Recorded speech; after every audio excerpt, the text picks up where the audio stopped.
There was a time when I believed my life was set on a steady, unshakable course. I had a loving family, or so I thought, a promising career ahead, and a solid group of friends. I was 22, confident, ambitious, and, most importantly, convinced that nothing could derail me. Then, in the span of a single evening, everything collapsed. My name is Daniel, and I was the golden son of my family. Raised in a picturesque suburban neighborhood outside Boston, I had the kind of childhood that, at least on paper, should have been perfect. My father was a respected attorney, my mother an active philanthropist who spent more time hosting charity galas than actually being home. And then there was me, star athlete, academic achiever, and the guy everyone trusted. I wasn't arrogant about it. It was just the way things were. I worked hard for my accomplishments, but my parents made sure I had every advantage to succeed. When I was 11, my parents adopted Olivia. She was 5, a quiet little girl with enormous blue eyes that made her look perpetually startled. My parents had always wanted a daughter, and Olivia came to us from a troubled background. I don't remember the details of her early years, but I do remember how she clung to me in those first few months, treating me like some kind of protector. And in a way, I was. I defended her when neighborhood kids made fun of her shyness, let her tag along when my friends and I played outside, and always made sure she had a spot next to me at family dinners. But as we grew up, something shifted. At first, it was small things. Olivia would get overly upset if I couldn't spend time with her, sometimes breaking into tears over the slightest rejection. Then, she started making little comments about how unfair it was that our parents praised me more, about how I had it easy while she had to fight for their attention. I brushed it off as typical sibling jealousy, nothing more. By the time I was in college, our relationship had grown distant. I still checked in on her when I visited home, but she had become a different person, more withdrawn, moodier. She had a talent for drama, both on stage and in real life. Everything was exaggerated, blown out of proportion. And, admittedly, I didn't give it much thought. I had my own life to worry about: college, internships, making a name for myself in finance. I was on track for a high-paying job after graduation, thanks to my father's connections. Life was going exactly as planned. Until the night it wasn't. It was October, mid-semester of my senior year. I had just finished a brutal study session for my finance midterms and was heading home from the campus library when I checked my phone. 48 missed calls. 73 messages. My stomach twisted into knots. Something was wrong. The messages made no sense at first. Words like monster, disgusting, and stay away from us forever flooded my screen. They were from my parents, extended family, even family friends I hadn't spoken to in years. My hands trembled as I tried to piece together what was happening. Then, one message from my mother stood out. "You will never set foot in this house again. We know what you did to Olivia." My blood turned ice. What the hell was she talking about? Panic set in.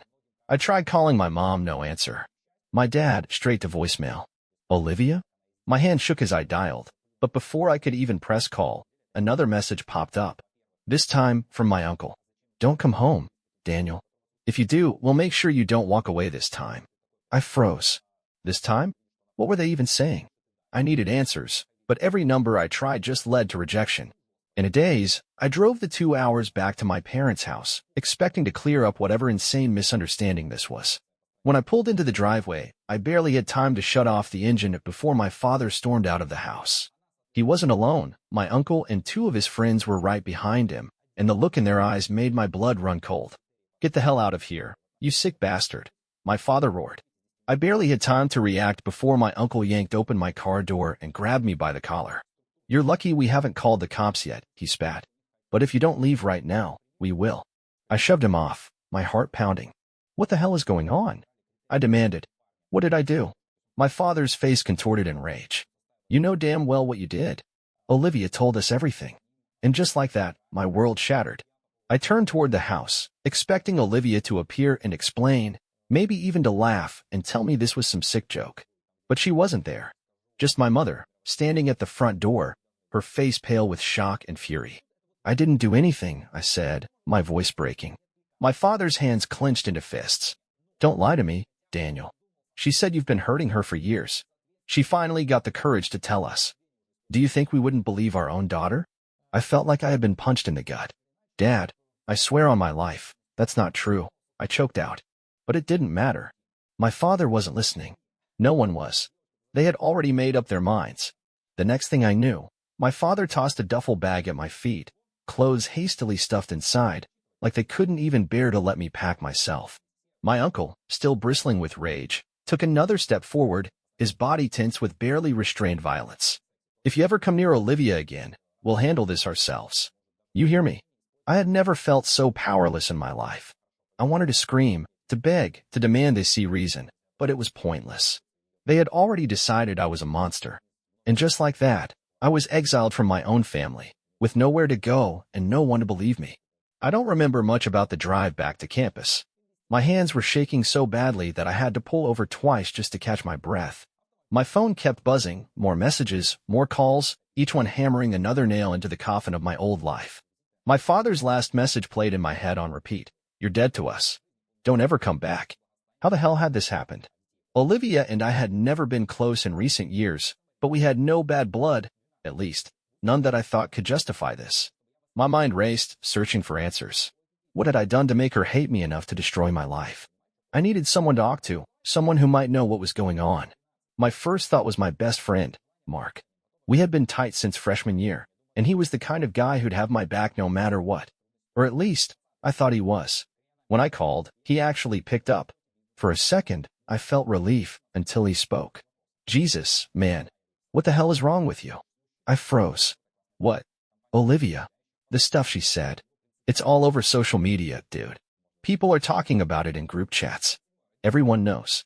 My stomach dropped. She posted it online? Not her, but someone. Screenshots of texts, a long-ass story about what you supposedly did. It's spreading like wildfire. I felt sick. This wasn't just a family matter anymore. It was public. "Mark, you know me. You know I wouldn't."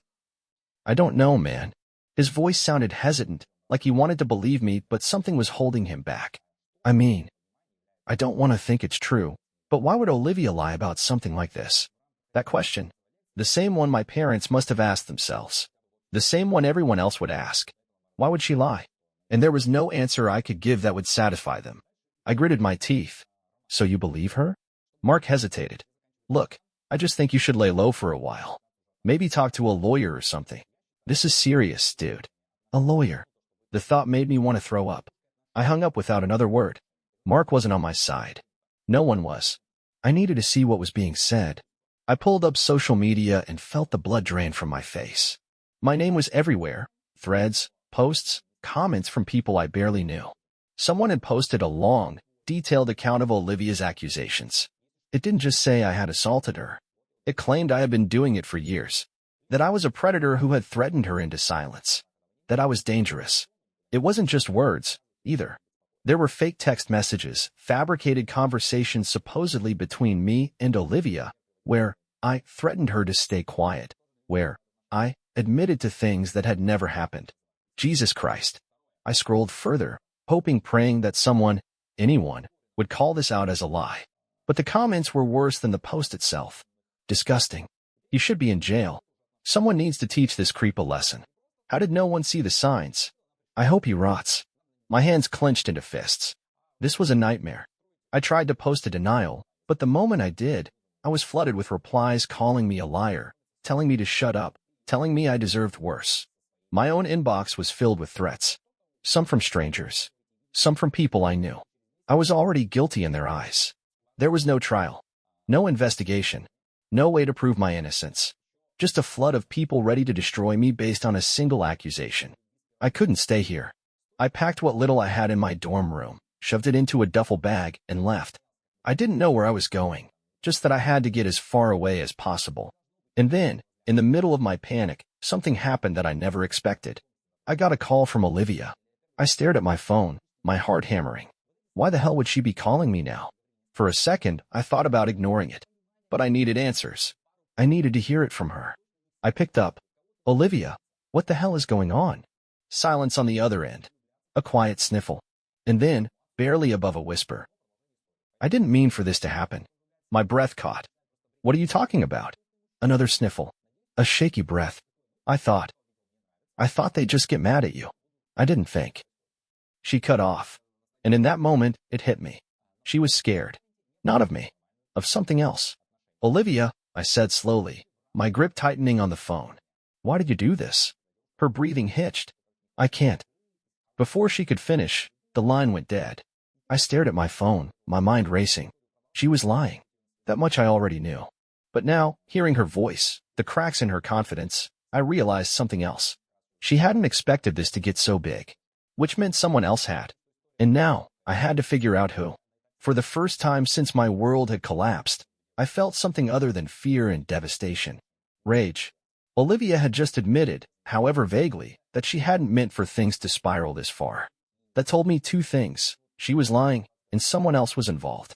Someone who had pushed this into the public sphere, into the realm of complete destruction. But who? I couldn't go back to my dorm. I couldn't go home.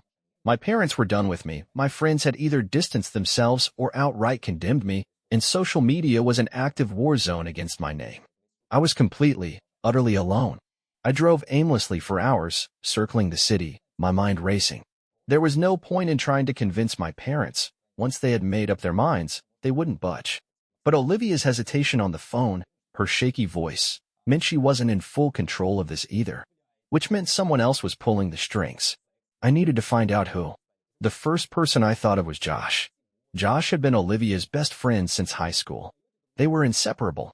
He had always been an instigator, a little snake who enjoyed stirring up drama and then pretending he had nothing to do with it.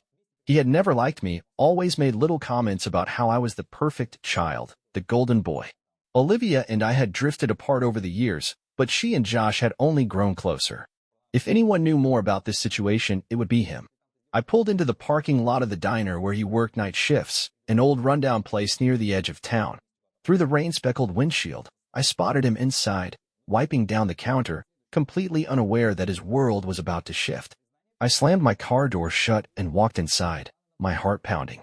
Josh looked up, and the moment he saw me, his expression turned to pure panic. Whoa, man, you can't be here. He took a step back. Jesus, are you insane? People are talking about getting the cops involved. You need to leave. I didn't leave. I stepped closer, gripping the counter so tightly my knuckles turned white. What the hell did you do, Josh? His eyes flickered, nervous.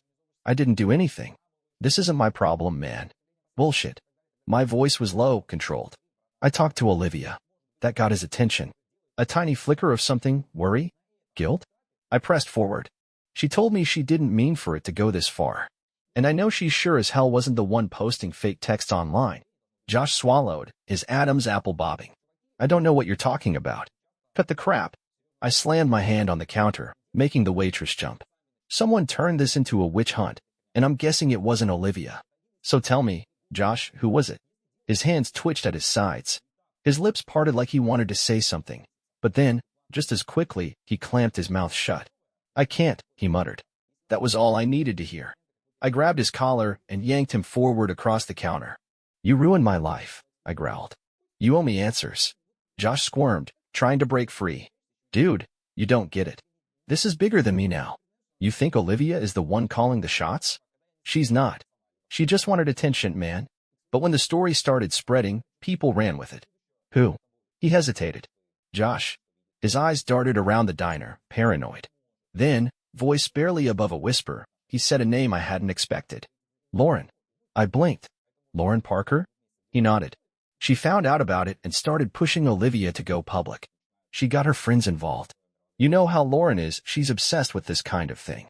The moment she smelled blood, she went all in. The fake texts? That was her idea. She wanted to make sure people believed it. She said Olivia needed evidence. Lauren Parker. I knew her. Everyone did. She was one of those people who lived for social justice, but not in the noble, meaningful way. She didn't care about real victims. She just cared about control. She had built a reputation for exposing monsters, and she didn't care whether they were actually guilty or not. The moment she got her hands on something scandalous, she weaponized it. And now, she had turned me into her next target. I left the diner with my mind spinning.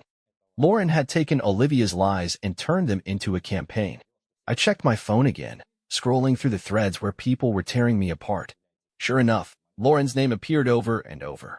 She was everywhere, sharing posts, calling for action, leading the charge to destroy my life. It all made sense now. Olivia had wanted attention.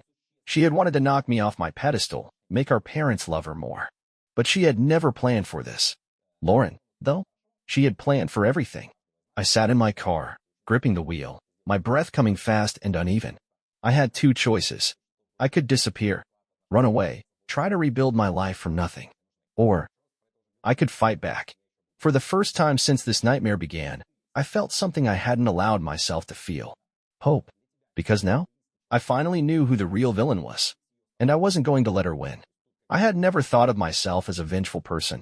I wasn't the kind of guy to hold grudges or go out of my way to get back at someone. But sitting in my car that night, the rain tapping against the windshield, I felt something dark settle inside me. Lauren Parker had destroyed my life without a second thought. And now, I was going to make her regret it. The first thing I did was gather evidence. If there was one thing I had learned from my father's years as an attorney, it was that stories alone don't win battles, proof does. I needed to build my case. My first move was reaching out to Olivia. I hadn't planned to contact her again, but now I had no choice. If she had even an ounce of regret, I needed to push her. Needed to force her to see the mess she had made and how it was her responsibility to fix it. She didn't answer my calls. But she did respond to a text. Me, you said you didn't mean for this to happen. Prove it. Her reply came almost instantly. Olivia, how? That was all I needed. Me, meet me in person. No more calls, no more texts. You and me. You owe me that much. I expected hesitation. I expected her to stall, to find an excuse. But instead, she sent an address. A quiet little coffee shop on the outskirts of town. Tomorrow, 10 a.m. The next morning, I parked outside the cafe 10 minutes early. I didn't know what I expected to see when Olivia walked in. The last time I had seen her in person, she had been curled up against our grandmother, sobbing as she spun her story.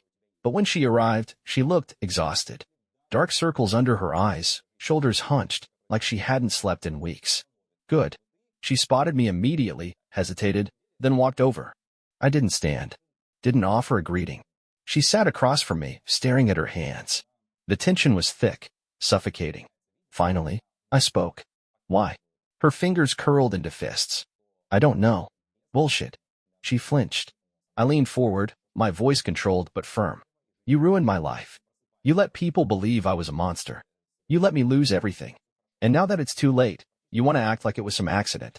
Her breath hitched. She shook her head. I never thought it would go this far. You're lying, I said coldly. But it doesn't matter now. Because I know who really pushed this. And I know you let her. She didn't say anything, but I saw the slight tremor in her hands. Lauren, I said. She's the one who spread the story, isn't she? She's the one who made it go viral. She's the one who faked the texts. Olivia swallowed hard. I had her. Did you even write that post? I pressed. Silence. Then, finally, a tiny shake of her head. I exhaled sharply, my heart pounding. So, what? You told her a lie, and she ran with it? She made it worse. Her lips parted like she wanted to deny it, but she couldn't. She said it would make people believe me more, Olivia whispered. That if I really wanted people to be on my side, I needed to give them proof. Even if it wasn't real. I felt my jaw tighten, and you went along with it. Tears welled up in her eyes. I didn't know what to do. Once it started, I couldn't stop it. Lauren told me if I took it back, no one would ever believe me again. That they'd think I was lying because of pressure. And she choked on her words. I was scared. I almost laughed. Scared? I had been the one thrown out like trash. I had been the one with death threats in my inbox. I had been the one who had lost everything. And she was scared? I pushed the anger down. I didn't need her tears. I needed her words. You're going to tell the truth, I said. You're going to tell everyone that you lied, that Lauren faked those texts, and that she made you go public. Olivia shook her head violently. I can't. If I do, everyone will turn on me. They'll say I lied for attention, that I hurt real victims. I'll be hated. I stared at her in disbelief. You're afraid of losing your reputation? I lost my entire life, Olivia. And you're worried about some backlash? She sobbed. I don't know what to do. I leaned forward, locking eyes with her. Yes, you do. You fix it. Because if you don't, I will. And trust me, Olivia, you don't want me to be the one to do it. Her breath hitched. She knew me. She knew I meant it. Finally, she whispered, what do you want me to do? Post the truth. A full confession. Tell everyone exactly what happened and name Lauren. And you do it today. She paled, but she nodded. That night, Olivia's confession went live. She admitted everything. She explained that she had lied, that she had never been harmed, that Lauren had created the fake evidence to make it look real. She told the world that I was innocent. And just like that, the narrative shifted. People who had crucified me were now backpedaling. Friends who had abandoned me reached out, apologizing. The same people who had sent me threats were now calling Lauren a fraud, a manipulator. And Lauren? She vanished. Her social media accounts disappeared overnight. Friends distanced themselves. A few people even came forward saying this wasn't the first time she had done something like this. Fabricated stories, spread lies, thrived on the chaos. Within days, she was completely wiped from public life. But for me, the damage had already been done. Clearing my name didn't erase the years of hell. It didn't bring back the opportunities one had lost. It didn't fix the fact that my own family had thrown me away like garbage. When my parents finally called me, I didn't answer. When they emailed, begging for a conversation, I deleted it. And when Olivia asked to meet again, I simply told her, I never want to see you again. Because forgiveness wasn't in me. Not after everything. They had made their choice. And now, they had to live with it. I should have felt relief. Olivia had told the truth. The world knew I was innocent. Lauren had been exposed. And yet, as I sat in my apartment, staring at my phone, I felt nothing but emptiness.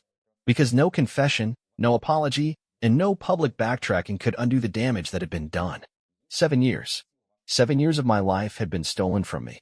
The relationships I had lost? The dreams that had been ripped from my hands? The nights I had spent on the brink of breaking? No amount of "we're sorry" could ever make up for that. And yet, the messages kept coming. My mother, my father, Olivia, even family members who had ignored me for years were suddenly crawling out of the woodwork. Mom, please, Danny. We need to talk. Dad, we didn't know. We were wrong. Please, son, give us a chance.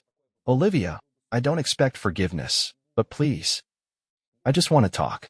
I ignored every single one. Until my father sent something that made my blood run cold. Dad, I know we don't deserve a second chance, but we need your help. It's about the family. I stared at the message for a long time, fingers hovering over my phone. I didn't care what happened to them. I had my own life now. I had spent years rebuilding myself from nothing. I didn't owe them a damn thing. But something about the wording felt off. I hesitated for a few minutes. Then, against every ounce of logic screaming at me, I texted back. Me, what kind of help? We met at a small coffee shop downtown, far away from the suburban neighborhood where I had once been the perfect son. I told them the rules before I arrived. No touching. No fake tears.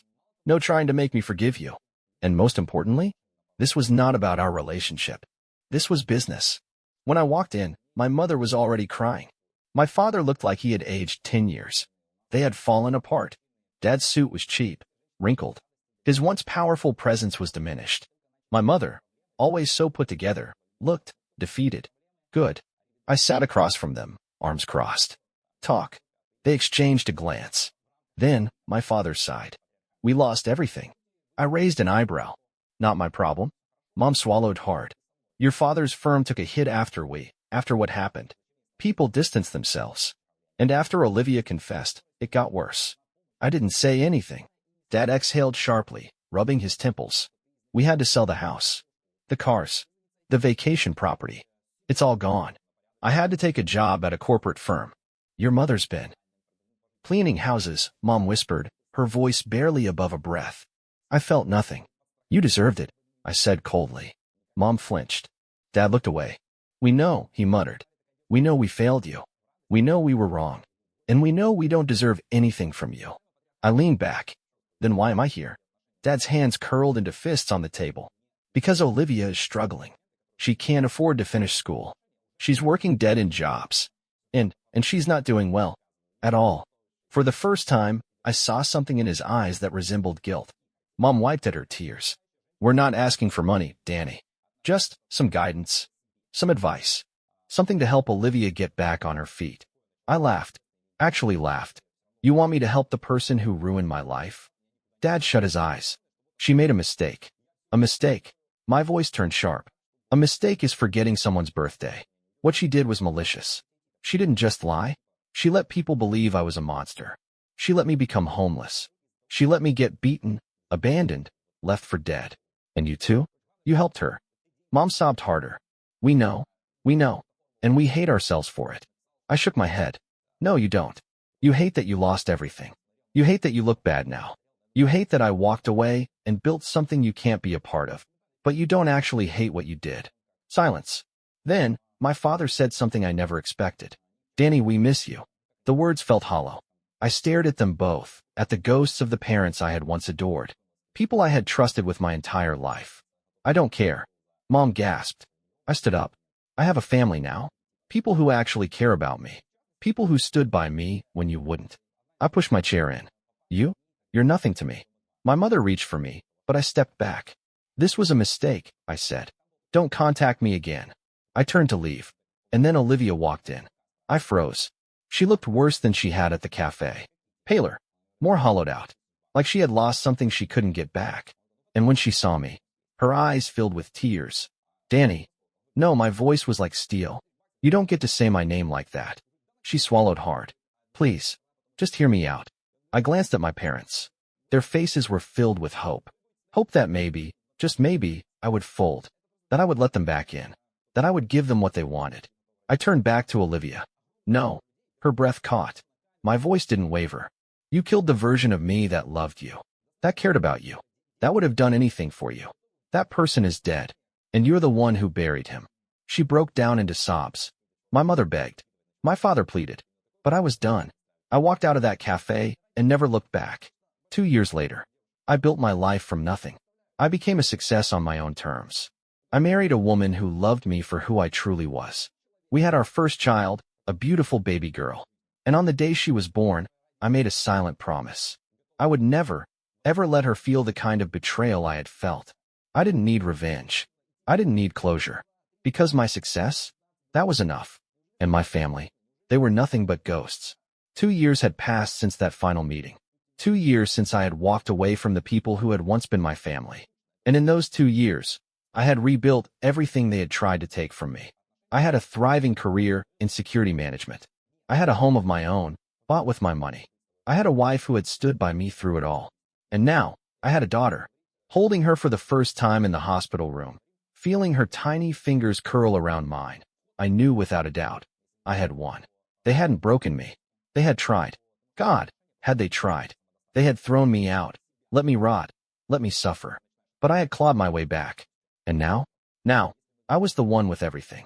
I never heard from my parents again. Not directly, at least. I had long since blocked their numbers, their emails, cut off any avenue they could use to reach me. But that didn't stop news from trickling down through old mutual contacts. My father had lost his high-powered job. My mother had fallen from grace in their social circles. Their house, gone. Their savings, wiped out. And Olivia? She had vanished. After her confession, she had been ostracized. The same people who had once championed her had turned on her instantly. She had tried to play the victim again, to spin the story in a way that made her seem sympathetic, but no one bought it. The world had zero tolerance for liars like her. Her name became synonymous with false accusations, with deception, with ruined lives. She had tried to transfer to another school, but her name followed her wherever she went. Eventually, she disappeared from social media altogether. The last I heard, she had moved to another state, working minimum wage jobs, bouncing from place to place. And honestly, I felt nothing. Not pity, not rage, not even satisfaction. Just nothing. Because Olivia had already taken enough from me. She had stolen my family, my home, my peace. She didn't deserve my thoughts on top of it. One day, when my daughter was 6 months old, my wife found me sitting in the nursery late at night. She leaned against the doorframe, watching as I traced my finger over my daughter's tiny cheek. You okay? She asked softly. I exhaled. Yeah. She stepped forward, kneeling beside me. You're thinking about them again, aren't you? I hesitated. Then, finally, I nodded. She reached for my hand, intertwining our fingers. You're allowed to, she whispered. After everything they did, you're allowed to think about it. I don't want to, I admitted. Then don't. She turned my face toward hers, eyes full of warmth and understanding. You don't have to let them live in your head. You don't owe them that. She was right. They were gone. I had a new life, a new family, people who loved me, who stood by me, who would never betray me. And that was all I needed. I kissed my wife's forehead, then looked back down at my daughter. I would raise her with love, with patience, with kindness. with everything I never got. And my past? It was nothing more than a story I refused to carry with me.